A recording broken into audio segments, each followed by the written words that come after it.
Coming up on Mountain News this morning, abortion continues to be a big topic nationwide and in the Commonwealth after a bill stalled in legislation.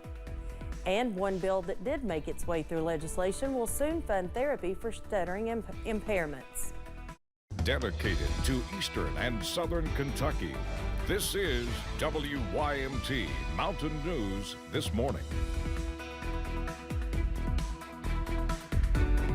Good morning, I'm Chas Gayhart. It is 6:28 on Friday, and it is April 12th already. I don't know where time's going, but let's go check in with Tim and take a look at our nice weekend ahead. This is where we say you got less than 72 hours to file your tax return come Monday at midnight, right? Yeah, about 72 plus. Regardless, we won't talk taxes. Let's talk about weather. Some of you think that's maybe one and the same thing, but nonetheless, it's 50 outside, about 15 degrees colder than where we were this same exact point in time yesterday morning, minus the 45-degree reading at UVA Wise and 46 as you make your way toward Williamsburg. We're all pretty much between 49 and 52, the gusty nature of the wind. A gust to 30 now coming out of Bluegrass Field, and we'll continue to see the opportunity for the breeze to be gusty in nature the rest of the day. The pinpoint Doppler radar, hold on one second here, that popped up rather quickly here, and there is a cloudy ground lightning strike here as you make your way up toward the Mountain Parkway. Good bursts of rain as you make your way from Frenchburg just east of Stanton. This will continue to track as you make your way toward, I believe that is, without my glasses on, Candle City north of Campton. So we'll keep an eye on this now as we head through the next couple of hours, as the planner for today will end up showing breaks of sunshine, breezy, and a high with the thunder shower threat continuing up to 56. More about the weekend forecast. It's going to look great coming up in just a few moments. Chaz? Thanks, Tim. Police are investigating a murder in Lee County, Virginia. Virginia State Police were notified of the incident just before 4 p.m. Wednesday afternoon. Officials later discovered that a man was dead in a wooded area near ATV trails along Valley Springs Road in the Rose Hill community. The man's body was taken to the medical examiner's office for an autopsy. His name has not been released. A London man is behind bars after police say he tried to get away from them. Police say 20-year-old Treston Webb was driving his motorcycle faster than 100 miles per hour. After Webb noticed an officer behind him, he accelerated and tried to get away. Webb ended up going through parts of Jackson and Owsley counties. He was later taken into custody after a brief struggle. Webb was taken to the Laurel County Correctional Center. Heavy rain caused some flooding issues in parts of the region last night. Pike County schools will have an NTI day Friday because of high water. Officials tell us water was over several roadways at one point last night. We're told Phelps is one of the hardest hit areas. It's not clear how much damage was done, and no injuries have been reported. Lawrence County Schools is also utilizing an NTI day for today. The school says it was due to multiple road closings. Meanwhile, a state lawmaker is pushing to have a Senate Bill 99 voted before the end of the legislative session. Hadley's Law would provide exceptions to Kentucky's abortion ban for rape and incest. It was named after Hadley Duvall, a rape survivor. The bill's sponsor, State Senator David Yates, says the bill has been deliberately delayed. Now he's looking to file a discharge petition, which would allow him to bring the bill to full vote on the Senate floor. Will require that senators vote on whether or not this bill has been unduly held up in committee and not given the opportunity to be heard or come to the floor.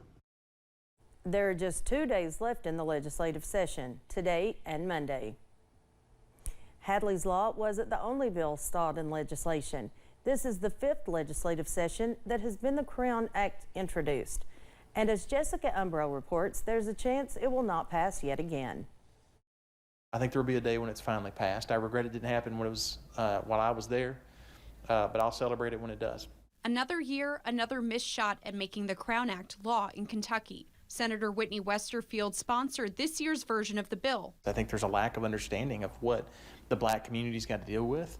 and the kind of discrimination that they've experienced. The bill would prevent discrimination based on natural hairstyles such as braids, locks, and twists. Some specialty styles at Smart Braids Braiding Shop in Lexington. This is God-given type of hair that is not man-made.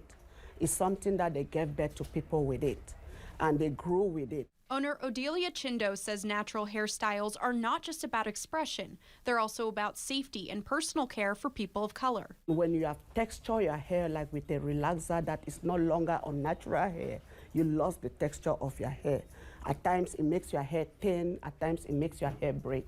Westerfield is leaving Frankfort after 12 years in the Senate, and he leaves with some frustrations. I'm saddened that there isn't more support for it, but we'll continue to educate and inform people so that the next General Assembly can consider it and maybe it can move forward. In Lexington, Jessica Umbro, WKYT. For almost a year, UK healthcare workers have been advocating for House Bill 31. It provides at-home blood testing machines to Medicaid patients on blood thinners. Medicaid patients that are on blood thinners usually have to make a weekly trip to the doctor's office. But with the passing of this bill, those patients will be able to use machines at home that can test their blood.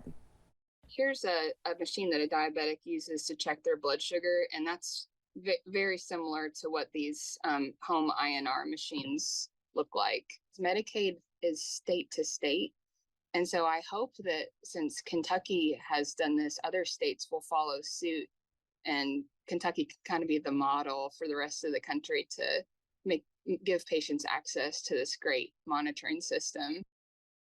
Amanda Crabtree says now that House Bill 31 has been signed by Governor Beshear, those Medicaid patients could be receiving their at-home machines as soon as this summer.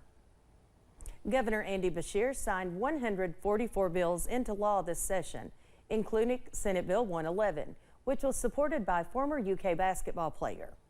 The bill ensures that those with a stuttering issue have the ability to afford speech therapy. Governor Beshear welcomed Michael Kidd-Gilchrist at his Team Kentucky update to discuss the bill. Kidd-Gilchrist thanked leaders in Frankfort for their support.